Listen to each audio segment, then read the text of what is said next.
Have you ever been driving around town and seen one of these? Have you ever wondered, what is that? Is it a strange mailbox? A small house for a squirrel? Is it one of those little libraries with books to borrow? Well, if you ever see one of these near 14th and Highway 2, you've probably found this. This is our little free pantry, a result of our 4-H Gives Back project. Maybe you've never heard of these projects or don't know much about them. No worries, that's what I'm going to teach you about today. Hi, my name is Brooklyn Nelson, and I'm a part of the Fantastic 4-H Club here in Lancaster County. And today, I want to share with you what the 4-H Gives Back program is, the steps involved in completing a project, and why you should get involved. So, what is the 4-H Gives Back program all about? Honestly, I didn't know much about these projects until my friend Cameron invited me in to join in an idea that she had that might fit for this project. The 4-H Gives Back program is a way for 4-H members to serve, impact, and contribute to their community in a meaningful way through a project that they create, coordinate, and implement. These projects take hundreds of hours and months to complete. That sounds like a lot, and it is a lot, but we were ready for the challenge, which is good because these projects have lots of steps. Let me walk you through them. Completing a 4-H Gives Back project is a lot of work and can sound overwhelming. I broke it down into 6 steps and will show you parts of our project for some examples.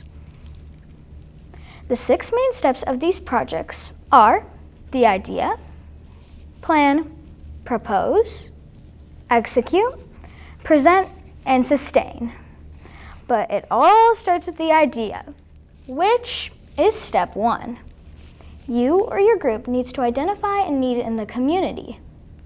We wanted to solve the problem of food insecurity. So we found that 1 in 8 people in southeast Nebraska don't have consistent access to enough food. So we decided to create a little free pantry that anyone could donate or take from, and it would be stocked with food and personal products. But how do we do it? We needed a good plan. We needed to do some brainstorming and research, like, what supplies do we need? Who will help us build this? What will we stock it with? How long will this take? Everything needed to be planned carefully because next was the proposal. The proposal is where you present all your organized ideas to a committee. Now, this only takes 5 to 10 minutes, but you need to make sure to tell them an overview of your project, the resources, timeline, and time log. But right now, these are all just estimates. Don't be scared. The committee is there to discuss your ideas and give suggestions. They may not approve of your project the first time, and that's okay. Just make some changes and propose again. After their approval, it's time to get to work. Execution. Now this is the fun part. Depending on your project, this may be the step where you dig in and get your hands dirty. This is when we bought supplies, built the cabinet, fundraised to fill it, and installed the pantry.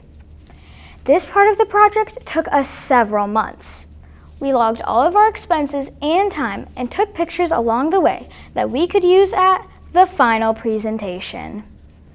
This part is similar to the proposal, except this time, our resources, timeline, and time log were all real. Here's an example of our time log. You will see the people's names and how much time they spent on the project. You will also see some of our sponsors and what they donated. We also shared problems that we encountered along the way, and most importantly, what we learned. Here's another slide from our presentation. We learned about teamwork, solving problems, like how we figured out that cans explode when it gets too cold. So your can of chili is going to burst when it gets too chilly. We also learned that we have a supportive community. We did it, but there's one more step. Sustaining it. We have to keep it going. So we continue to look for donations at 4-H events, like we did at 4-H Achievement Night. We also like to get the word out, like in the newspaper or on our local news, because we need the community's help to keep it going. So, can you do this? Yes, you can. You can turn your idea into something that could impact the community. It feels great to be a part of something so meaningful, and you may even get recognized for your project. Our free pantry was the 2022 4-H Gives Back Award, and this diamond reminds me of all our hard work and how we made our idea a reality. So today, we went over the steps involved in completing a project, what the 4-H Gives Back program is, and why you should get involved. So next time when you're driving around town, you could think of something our community needs. And you've got it, an idea. And that's the first step. Thank you. Any questions? Thank you, Brooklyn. So you mentioned in your presentation that when the weather is really cold, your cans explode. What do you do with your inventory when it gets really hot outside? Well, the cans can also be affected in the warm weather as well. So we normally take the canned items and replace them with more boxed items because those don't really get affected. So what are the most popular items that leave your pantry? Well, the rice is a popular food item, and a lot of the personal care products also get taken faster than some of the other products in the pantry. Thank you, Brooklyn. I really enjoyed listening to your presentation. Thank you.